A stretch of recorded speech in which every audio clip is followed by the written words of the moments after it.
Before we go any further, we would like to remind you of the following firearm safety rules. And they are: always point your firearm in a safe direction. Always make sure that your firearm is unloaded. Always keep your finger off the trigger until you're ready to shoot. Well, I guess we need to jump right into it. While we're talking about this one platform, which is actually one of the more popular ones that Glock has right now, let's go into the basic cleaning and maintenance of this platform. Jerry's kind enough to break it down into these 4 food groups for us, and we could focus on them individually. Products we're going to be using today can all be found in our BT 101 kit, actually, which is right there. And the main premise of that kit is for situations just like this. You may be a first-time gun owner. You may be looking for a kit that's not as invasive, doesn't have a high price tag, and a lot of other hardware you're not going to use. But you're going to find a 2-ounce serving of our solvent, the same for our battle-borne lubricant, this green microfiber gun cloth, and this mil-spec brush. A lot of you folks that are prior service, 1, thank you for your service, and 2, you're going to remember this sucker from those inspections you used to have to pass. And you're also going to have 2 sample packets of our battle-borne grease wrapped up in that packaging. But for the purposes of the video, we're going to use this bigger one. This is our 16-ounce version of our solvent. And instead of the battle-borne oil, we're going to use our HP Pro today. Well, we've taken the liberty of already cleaning this product to save a little bit of time, but we're going to tell you exactly where we went. We did a couple sprays right here and right here. Now, you're going to notice that this 16-ounce spray bottle has a very fine, wide mist. Well, it covers a big surface area. The reason why we do that, a little bit of our solvent goes a long way. Always remember that. You don't have to spray a lot and have it dripping, sopping wet. Our technology doesn't work like that. You can actually let it sink in for a little bit and come back to the part later on. It's not going to dry up. It's a petroleum-based hydrocarbon instead of being water-based. Okay, so it's going to stay wet a little bit longer. It actually finds carbon, seeks it out, and breaks its hold on an object. It doesn't break down carbon. All right, that's fancy marketing. At the end of the day, simple high school chemistry will debunk that whole claim. What most solvents do in ours does it a lot better. It finds carbon and it breaks carbon's hold on an object. So that's where you're going to see. You're also going to spray on this area here in the front. And the main reason you want to get into this area back here where you have the cruciform, the back part of the actual trigger bar. That's what engages the striker on a Glock.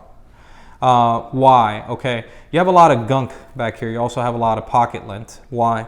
So if you're going to carry this gun concealed, you're going to notice there's an open channel here in the back. Now that open channel was designed to push debris and dirt and anything out of the way, so there's never a sear engagement issue.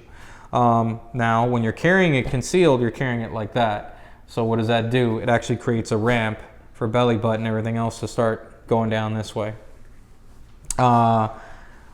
Now what you're going to do here is, with this same little brush, you can brush right off. It's going to come down through that canal, or that little channel rather. Brush off. Make sure you get into the magazine well area. Hit the trigger bar, hit in front of the trigger bar, if you can see right there. Hit the front right here. Hit the sides where the frame rails are mounted, and the support for the frame. Now you can use your cloth, you can wipe that off. Same thing with the barrel. Now one thing I want to show you folks, if you want to get a deeper clean, you have 2 options for a barrel. You have our quick kits, right? And that's our quick weapons improvised cleaning kits. This one happens to be for pistols.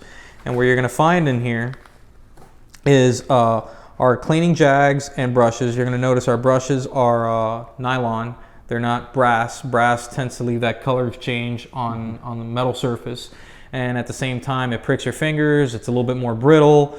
They don't have... Deforms easier also. Exactly. So they don't have a high life expectancy when it comes to maintenance. So we want to give you the best bang for your buck. So you're going to notice they're strong, rigid polymer bristles.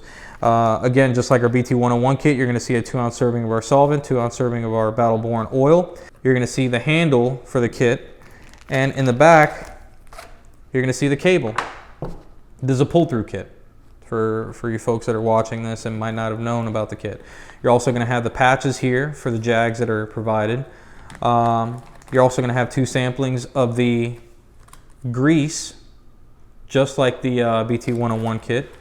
And you're going to have a Teflon gun cloth in the back. Or you can use a simpler approach that some folks have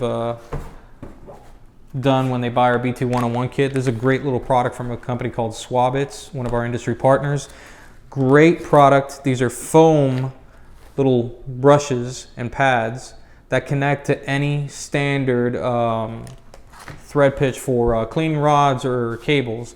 Now the way you can do it is you could break one off, screw it in, make sure you moisten it with solvent, run it through the barrel, and it's going to pull all the impurities out that you started breaking loose with the breakthrough solvent. Now to clean it, it's pretty easy. You just spray it a little bit if you want with the solvent, and you could dab it dry on both sides and clean it again. You can get a good 5 uses out of just one. So really, when you start thinking about it, there's about 6 per little pull-apart tray. And this one that we have on our website is the Fast Patchless Firearm Cleaning Value Pack. Okay, and the thing about this one is it's got different calibers. You're going to have 223, you're going to have 357 9mm, which works for this platform here. You're going to have 30 caliber 7.62. That'll work for a lot of your 7.62 by 3.9, 7.62 by 5.1, 300 blackout. And then finally you have your 40 and 10mm and your 45 caliber.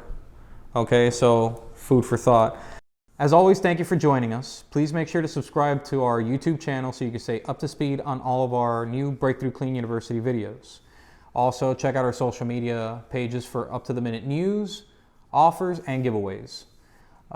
Thanks again, Jerry. Thank you, sir. Thanks for having us part of your videos. There's going to be a lot more to come, so stay tuned. Thanks.